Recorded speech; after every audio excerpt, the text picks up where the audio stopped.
Dear all, new braid to be and groom to be assemble here.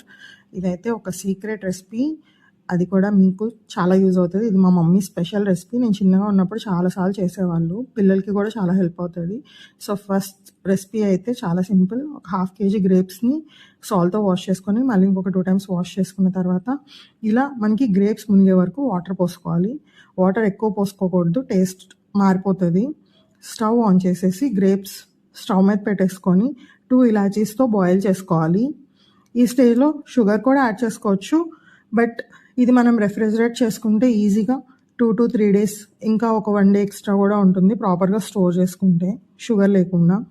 So మనకి వీడియోలో చూపిస్తున్నట్టు colour change అవుతూ ఉంటుంది. ఒక మంచి వైన్ కలర్లోకి వాటర్ చేంజ్ అయ్యి గ్రేప్స్ కుక్ అయితే స్టవ్ ఆఫ్ చేసుకొని స్ట్రెయిన్ చేసేసుకోవడమే. స్ట్రెయిన్ చేసిన తర్వాత వచ్చిన గ్రేప్ పల్ప్ని మళ్ళీ ఒకసారి మిక్సర్ గ్రైండర్లో వేసుకొని గ్రైండ్ చేసేసుకొని మళ్ళీ స్ట్రెయిన్ చేసుకొని ఇందాక జ్యూస్లోకి మిక్స్ చేసేసుకుంటే అయిపోతుంది మనకి. అసలు మీరు చూసారంటే there is hardly any pulp left. అంతే మనకి జ్యూస్ రెడీ అయిపోతుంది. ఇది పిల్లలకైతే వితౌట్ షుగర్ న్యాచురల్ స్వీట్నర్ ఏదైనా యాడ్ చేసి ఇవ్వచ్చు. ఇంకా దీనివల్ల స్కిన్కి బాడీకి వచ్చే బెనిఫిట్స్ అయితే ఇక్కడ ఇమేజ్లో ట్యాగ్ చేశాను, చెక్ చేయండి. Thanks for watching.